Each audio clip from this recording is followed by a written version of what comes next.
Support for Colorado Today comes from Credit Union of Colorado. With access to over 30,000 ATMs and a mobile app, they're dedicated to offering the services of a big bank with a heart. Learn more at honestlygood.org.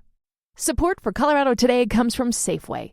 Their pharmacists are here to help, offering a wide range of vaccines including flu, COVID, pneumonia, and RSV immunizations.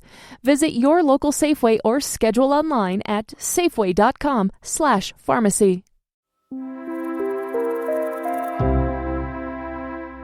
Colorado's ski season is officially underway.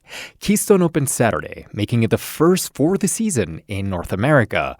Arapahoe Basin followed on Sunday. Granted, they each just have one or two runs open. Now, resorts have been using snow machines for weeks to get those slopes ready. But in a bit, I'm going to nerd out about another method Colorado's using to try and make snow out of thin air. I'm Arlo Perez Esquivel.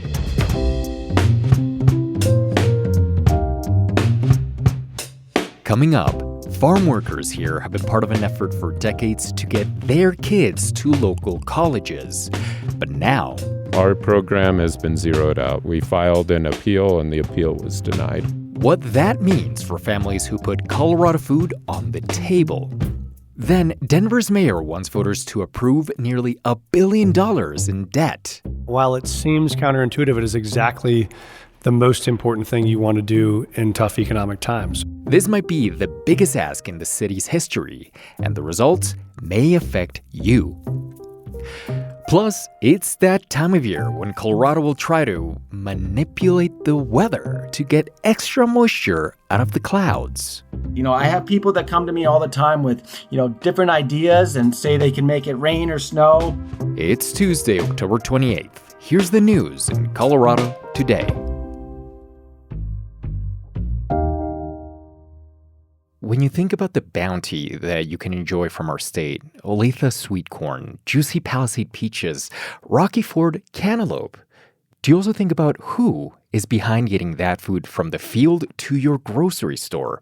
All over Colorado, farm workers, including many seasonal migrants, labor in the fields to bring you your favorite produce.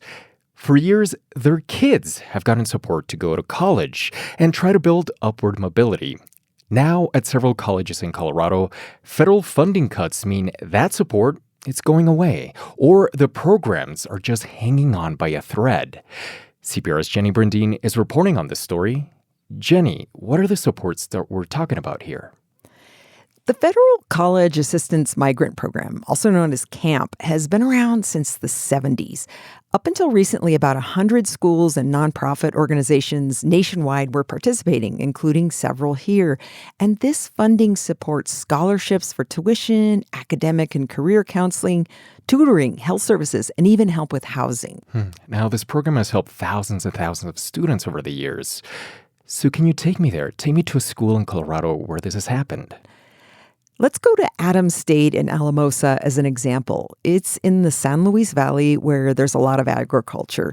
And for the last 52 years, the school has gotten a grant for just under $500,000 to help these students through their first year of college and beyond. Adams State has served about 1,600 students from seasonal farm worker families since the program started. Now, their president, David Tanberg, told us, our program has been zeroed out. We filed an appeal and the appeal was denied. The U.S. Department of Education cut all the funding. Now that funding is gone, what's going to happen to all these students? Some schools are transferring them to other student support programs. But without this funding, we could see a decline in children of farm workers going to college and in turn going back to their rural communities to help lift them up. So we know that there's some really good reasons why this population doesn't always go to college without these kind of supports. Can you walk me through those? Sure. Part of it is that most migrant families depend upon their family members to bring in a wage and help the family survive. At CSU Pueblo, one of the programs staying open because their extra funding for farm workers' kids comes from another state, not Washington, D.C., said losing camp sends a disheartening message to families who have long seen higher education as a path to stability.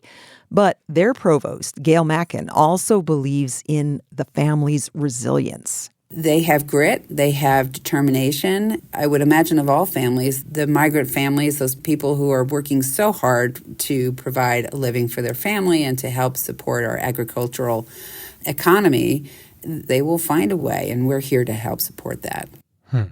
So after hearing that, I wonder if this program has been successful, if it's brought people with grit, with determination, why is the government cutting it? Yeah, I talked with Robert Garcia, who's directed the camp program at CU Boulder since 2006. And he said they got a letter from the federal government saying that the grant was, quote, no longer in the best interests of the federal government. But Garcia told me the program has been transformative, giving students access to educational and job opportunities that they didn't have before. It also has a 67% graduation rate, nearly double the statewide rate. My grandfather was actually a seasonal migrant worker who would come to the U.S. in the 40s and the 50s to work in the fields. And by doing that, he really brought our family out of poverty. Was that the Bracero program? Yep, that was. So I can say personally that I imagine the loss of this, it's beyond just the loss of the money, right? That's right. So there is the money aspect in the sense that I heard a story from one young woman who graduated college and then eventually was able to help her family buy a house and then help her dad purchase a ranch, which was a lifelong dream of his. But for the students themselves, it's a loss of community. The first thing we do is build community within the cohort itself.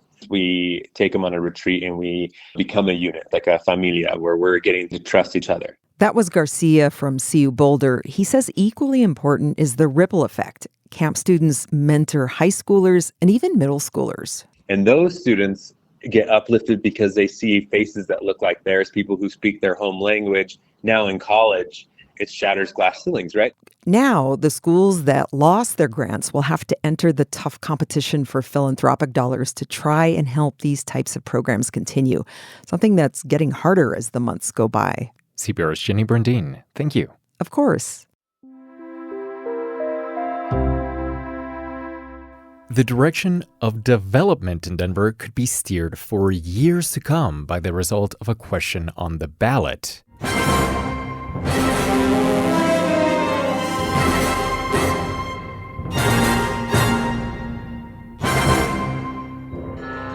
This is Bond, Vibrant Bond.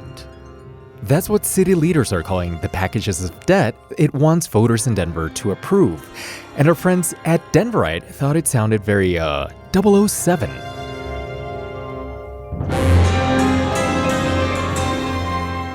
Reporter Paolo Shalcida, if that is indeed who he is going to explain the ballot questions and why they matter beyond downtown.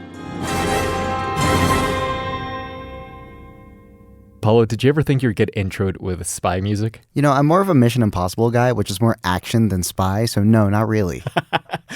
The mayor said that this is a cataclysmic investment in the city's future. Why is he so excited about it? So these debts add up to almost $8 billion, split up over 5 measures. That may be the largest bond in Denver's history. And Mayor Mike Johnson says it will be like an economic stimulus. He thinks it will create, in his words, almost 10,000 jobs. Wow, 10,000 jobs. That's a lot. What are we talking about here? Well, presumably a lot of those jobs will be in construction, and they're not funded permanently, and much of it will likely be outsourced to third parties. Okay, so if those are temporary, what are the more lasting effects of the bond? Well, transportation and mobility are the biggest parts of the bond package. That includes reworking the 8th Avenue Viaduct and the 6th Avenue Viaduct. These are both related in part to the plan to move the Broncos Stadium. The next most expensive category is parks and recreation, including a plan to build Park Hill Park. There's also money for a first responder training center. These are the big ticket items, but there are a lot of the smaller items, like rec center renovations, park improvements, and neighborhood amenities. So that's what's in. What get left off that people are still upset about? The original wish list would have cost 6 times as much. Whoa. Yeah, $6 billion. So they definitely had to cut stuff. Activists, organizations, and even people within the city administration lobbied for weeks to get things included in the final list. The city's clerk and recorder has been very upset that the bond packages do not include new election security facility that he thinks needs to be built. And there is some funding for affordable housing in the package, but not as much as was originally proposed. But there is institutional support for the bond, right? Yeah, when you look at the endorsements, it's a who's who of cultural institutions, art organizations, museums, the Botanic Gardens, as well as former city leaders and local nonprofits. Supporters agree with Johnston's vision that the bond will make Denver safer and propel the city forward. But opponents say taking on debt is unwise, just in a general sense. I mean, yeah, these bond proposals come at a time when voters face financial problems. How can the city be making this proposal at this time? Well, you might remember the city laid off about 170 people and eliminated hundreds more vacant jobs. And the budget for 2026 has been slashed. But remember, these ballot questions are asking about authorizing the city to take out loans, not use money that will come from the existing city budget. The city has capacity for new debt because it's made progress in paying down old debt. The money comes from future property taxes, and if the bonds fail, the city will use that tax money to just pay down its existing debts faster. And some of these bond measures could pass while others fail. That's a possibility. And as I mentioned, Mayor Johnston thinks of these bonds as a sort of stimulus for the city at a time when the economy is struggling. And have Denver voters historically approved of these sort of asks? Yeah, voters in Denver have generally approved bonds in the past, but they did reject a $450 million bond 4 years ago. That would have gone to build a stadium at the National Western Center. Denverite's Paolo Scelzida, thank you. You're welcome.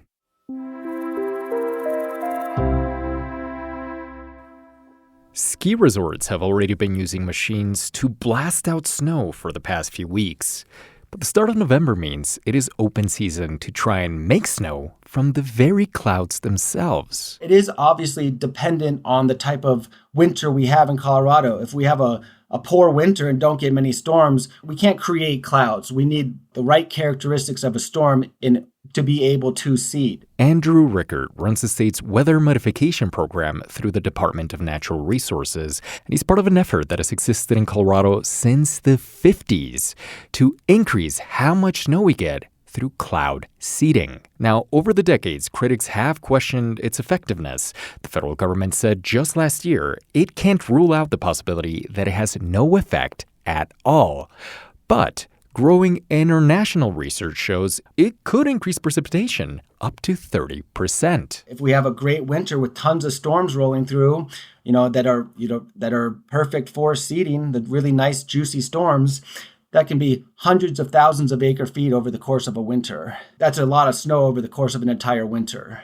They do this in 7 places around the state, including the Rockies, the San Juans, on Grand Mesa, and around Gunnison. You might have even seen this technology at work without even realizing, in someone's backyard, on farmland, or up high in elevation. It basically looks like a big box, and then out of the top of the box is what we call the chimney, and that's where the silver iodide is sprayed across the propane flame. It vaporizes, the wind carries it up. Some of the money to do this comes from states downstream on the Colorado River, who benefit from extra snowpack that runs off Colorado's mountains, something that they especially need in the current 2-decade-long drought. Now, every year, these snow seeding efforts end around mid-April. But this year, for the first time, the state is adding a new experiment, one that'll keep running into the warm months next summer. And it'll be using electric charges to encourage precipitation. It basically looks like, 2 posts going up from the ground with a big post across it. It's just like charged from a solar panel. It runs off of its own energy from solar radiation, and that bar becomes charged.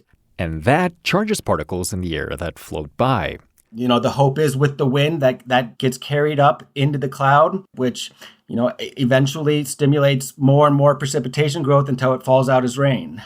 The rural community of Gill in the Plains is about 10 miles east of Greeley, where farmers and ranchers need water. The target area is pretty specific from where the antenna is set up. It goes out about, a cone shape, goes out about 10 miles out of Gill, and gets at most, about 6 miles wide. That's where we're trying to land the additional precipitation. So in that area, they might experience more rainfall throughout the season, or, that's what we're hoping for.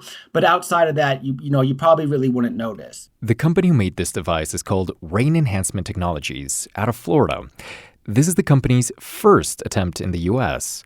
Rickard was convinced of the potential in part because of a double-blind study the company did in Oman. They typically saw a 17% increase annually, so that's what we're hoping for. And Rickard says they'll be careful to monitor and shut it down if there's any threat of flood. Also, the company is paying the cost of this one-year trial, not the state, because they want to prove that it can work and have the chance to spread it in other parts of Colorado.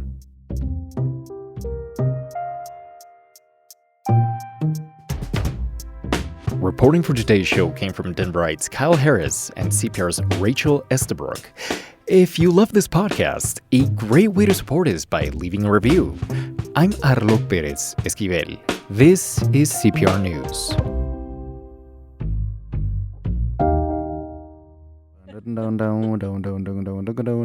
This is Bond, Vibrant Bond.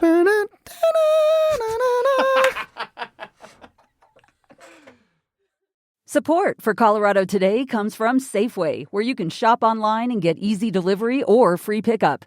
Get the same prices, deals, and rewards as in-store. Shop the weekly ad, clip deals, and earn points at Safeway.com or in the Safeway app.